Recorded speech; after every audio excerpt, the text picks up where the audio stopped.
जो जहाँ का अपना जम्मू और कश्मीर के हालात हैं, इसके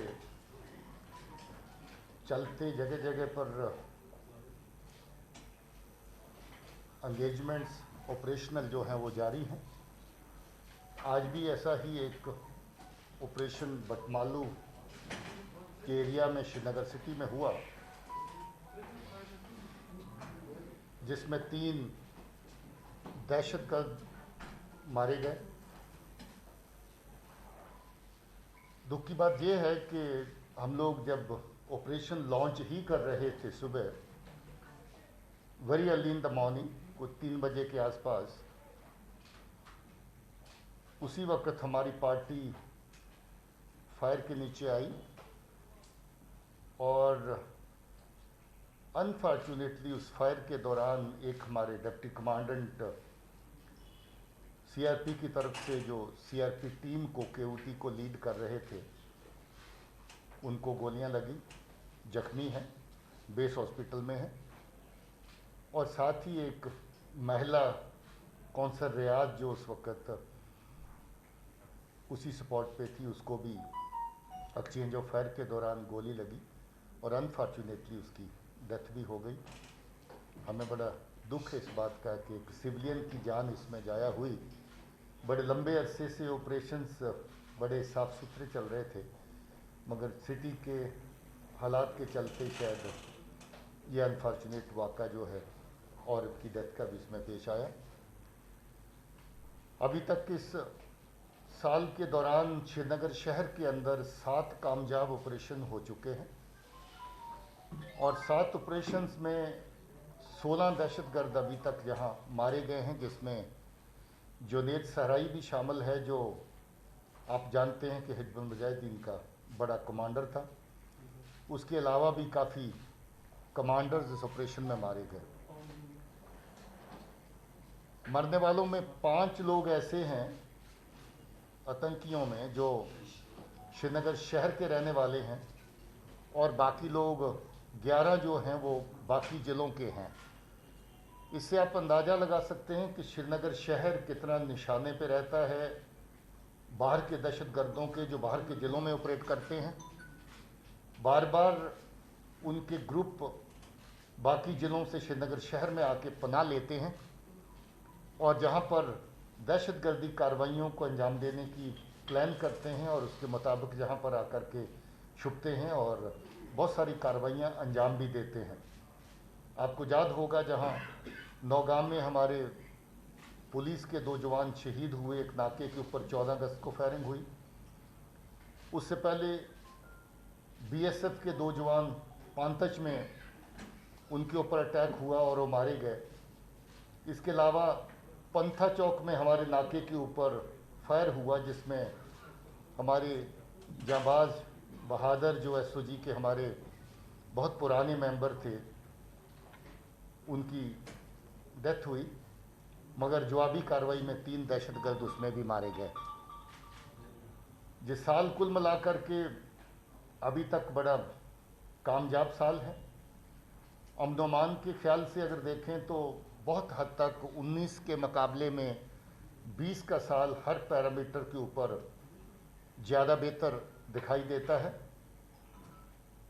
ऑपरेशंस के हवाले से अगर देखें तो अभी तक 72 ऑपरेशंस इस साल के अंदर हम लोग कर चुके हैं, जिसमें 177 दहशतगर्द अभी तक मारे गए हैं, जिसमें 12 दहशतगर्द जम्मू के खिते में मारे गए और 165 यहाँ पर मारे गए।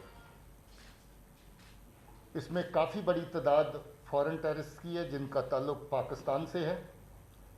इनमें 22 टेररिस्ट जो हैं वो अभी तक जो मारे गए हैं वो पाकिस्तान से जुड़े हुए फॉरेन टेररिस्ट हैं। इससे ये भी साफ जाहिर होता है कि पाकिस्तान की इन्वॉल्वमेंट दहशतगर्दी कार्रवाइयों में डायरेक्ट कितनी ज़्यादा है।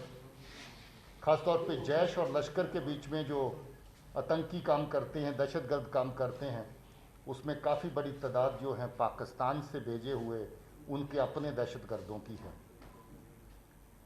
मैं ये समझता हूँ कि फोर्सेस जिस तरीके से अच्छा काम ग्राउंड के ऊपर कर रही हैं, आने वाले वक्त में ऑपरेशन के फ्रंट के ऊपर और पीस बिल्डिंग के फ्रंट के ऊपर भी हमें और कामयाबी मिलती रहेगी।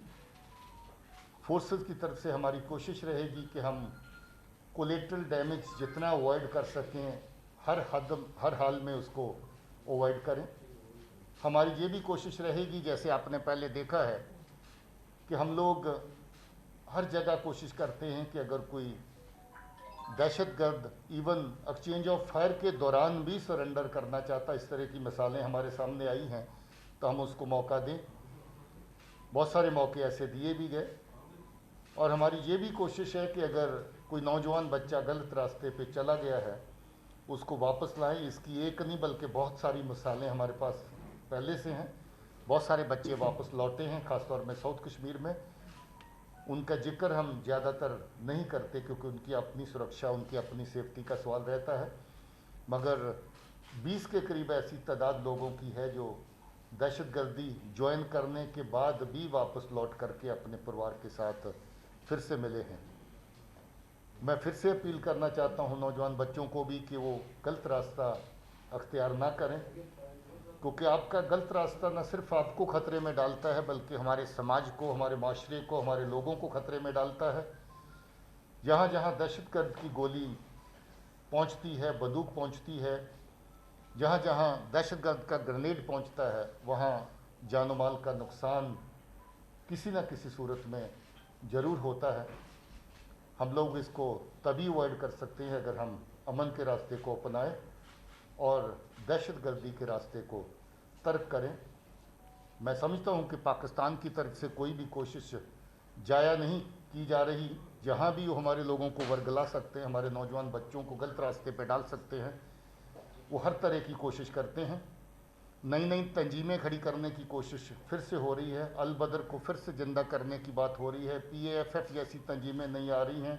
PRF के बाद ये नया एडिशन है और ये तमाम जितनी भी नई तंजीमें उठाने का चर्चा, इनको ज़िंदा करने का और नई तरह से पैदा करने का सिलसिला है, वो ज़्यादातर कराची में बैठ कर के पाकिस्तान के एजेंसी जो हैं उसको प्लान भी करती हैं और एग्जीक्यूट भी करती हैं। हम सख्त मजम्मत भी करते हैं इस तरह की कार्रवाइयों की, और हम समझते हैं कि हमारे बच्चों का जो अपना हक है अपने आप को बिल्ड करने का, अपने कैरियर्स को बिल्ड करने का, अमन और शांति में रहने का, हमारे लोगों का जो हक है, उसके साथ बहुत बड़ी हद तक इंटरफेरेंस जो है पाकिस्तान और उसकी एजेंसीज़ की तरफ से होती है। मैं फिर से जो हमारी महिला जिसकी जो रात वाले ऑपरेशन के दौरान एक्सचेंज ऑफ फायर में डेथ हुई, उस पर खेद व्यक्त करता हूँ। अनफॉर्चुनेट लॉस है और मैं उनके परिवार के साथ भी हमदर्दी जाहिर करता हूँ और ये भी दुआ करता हूँ कि हमारे ऑफिसर जो CRP की तरफ से जो ऑपरेशन के लीडिंग रोल में थे वो इस वक्त जख्मी हैं, क्रिटिकल हालत में हैं, और उनकी तंदुरुस्ती के लिए भी दुआ करता हूँ।